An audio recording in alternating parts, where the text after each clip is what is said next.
এই ভাইরাসটা dengue, encephalitis, yellow fever, West Nile fever এই সব ভাইরাসের সমগোত্রীয়। এর উপসর্গ প্রায় ডেঙ্গির কাছাকাছি, কিন্তু ডেঙ্গির মতো মারাত্মক নয়। ডেঙ্গি যেমন মানুষকে মেরে ফেলার ক্ষমতা রাখে, জিকা ভাইরাসের সেই ক্ষমতাটা অতটা নেই। এক্সেপ্টিং যেটা এর ক্ষতিকারক দিক সেটা হচ্ছে কোনো গর্ভবতী মহিলা গর্ভাবস্থায় যদি জিকা ভাইরাসে ইনফেকশন হয়, তখন সেই যে বাচ্চা তার ভ্রূণ যখন সেই অবস্থায় হয়, বাচ্চার মস্তিষ্ক মানে যাকে আমরা মাইক্রোকেফালি বলি, মানে মাথাটা ছোট হয়, ব্রেনটা ছোট হয়।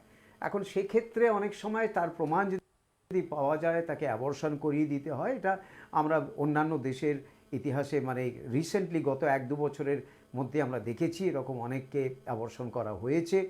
তবে আমি যে খবরটা জানি আহমেদাবাদে যেটা হয়েছে, 2জন ভদ্রলোক এবং 1জন মহিলা।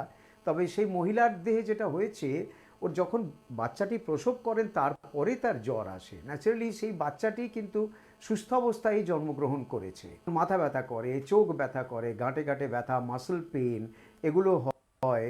তারপরে গায়ে কিছুটা র্যাশ বেরোয়, এসবই হয়। কিন্তু প্লেটলেট কমে যাওয়া বা যত রকমের কমপ্লিকেশন, সেপসিস হওয়া ইত্যাদি, তার লাং এফেক্ট করা, লিভার এফেক্ট, এগুলো হয় না আমাদের। সেই জন্য জিকা ভাইরাসের অত ভয় পাওয়ার কিছু নেই। যেমন ডেঙ্গির কোনো বিশেষ ওষুধ নেই, তেমনি এই জিকা ভাইরাসের কোনো ওষুধ নেই।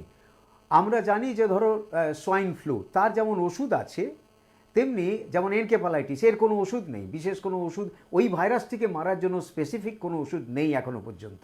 সেই জন্য পুরোই সিমটোম্যাটিক।